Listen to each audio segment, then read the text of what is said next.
What is good, everyone? Welcome to this video. I'm Charlie from Conscious Creation, and in this video I would like to share with you what happens when you die.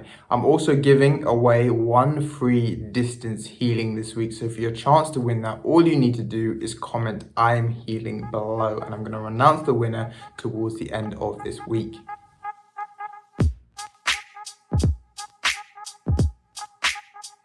When it comes to this topic, no one truly knows what happens when you die. So I'm just going to be using references from people who have done much more extensive research into this type of topic. And I'm going to be talking about Dolores Cannon.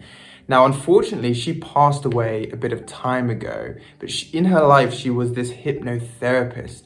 But she devised this new technique called QHHT, which is quantum healing hypnosis therapy. And what she would do, she would put her clients in this really deep level of trance and would allow something called their higher self, which is simply your own consciousness, to speak through you.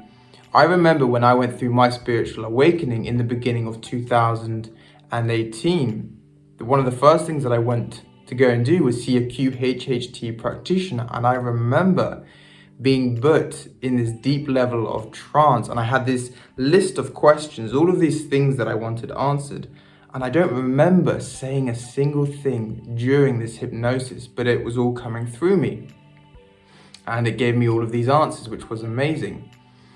Now, she's done thousands and thousands of clients all over the world, and she's got many practitioners around the world now also doing many people. And all of the information comes from the clients and not her. She's written 17, 18 books, and all of the information she claims comes from the clients and not her. Because after doing so many people, she started to see all of these patterns, and these patterns became so obvious. So the patterns that we're going to be talking about is the afterlife. So when she puts people in this deep level of trance, they go through this process of traveling what happens between lifetimes. There are many places that we can go, and this is such a vast topic, but the main places that she explains are the three astral realms. We've got the lower astral realm, the middle astral realm, and the upper astral realm. And within each astral realm are many different levels, and the level that we go to depends on our level of consciousness or awareness. We come to earth to learn certain lessons, to raise our consciousness, to raise our awareness, so when we go into the afterlife, we can go to these higher levels. It's very important to remember that she explains that there's no such thing as hell, and that was created by religion, and that a loving God would never do that.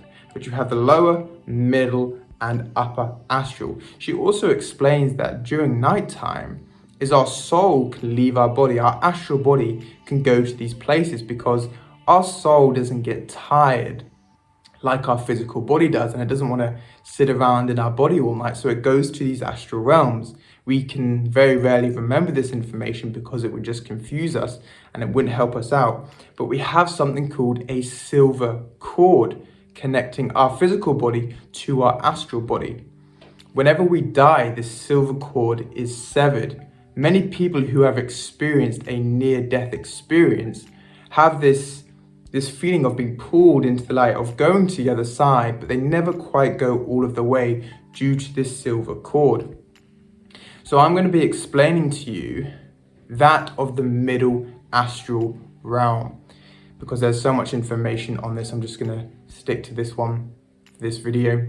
And she explains that the middle astral realm is like heaven on earth. The colors are so vibrant, there's no limitations, there's so much love. You can live wherever you want, you can create whatever reality that you want to live in, you can be around who you want to be around.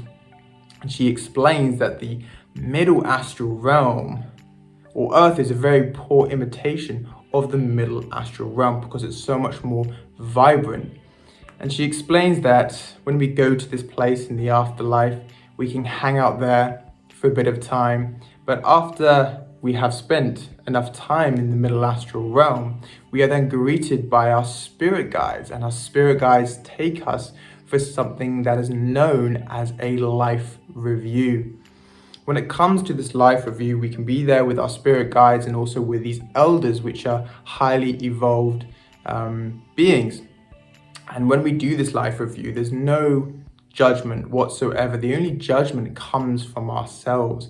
And we see our entire incarnation in a 360-degree point of view. Everything that we did to other people, how we made them feel. But we don't just view it from our point of view. We also view it from other people's point of view as well. And she explains that this can actually make us feel really uncomfortable. And this is one of the reasons why we create soul contracts. We sometimes don't realize what we did to other people. And so we make agreements to come back and try and do it better the next time round. So instead of you being the husband or the father, you might be the wife, or the mother, you might be the child, as the soul can incarnate in many different various forms. And so we come to Earth with these soul contracts and we decide to do stuff a little bit differently. And then in turn, we end up raising our consciousness, we learn these certain lessons, and then we can go back into these higher realms in the afterlife. So this is what happens according to Dolores Cannon. So I hope this information was somewhat informative to you. Thank you for watching. Peace and take care.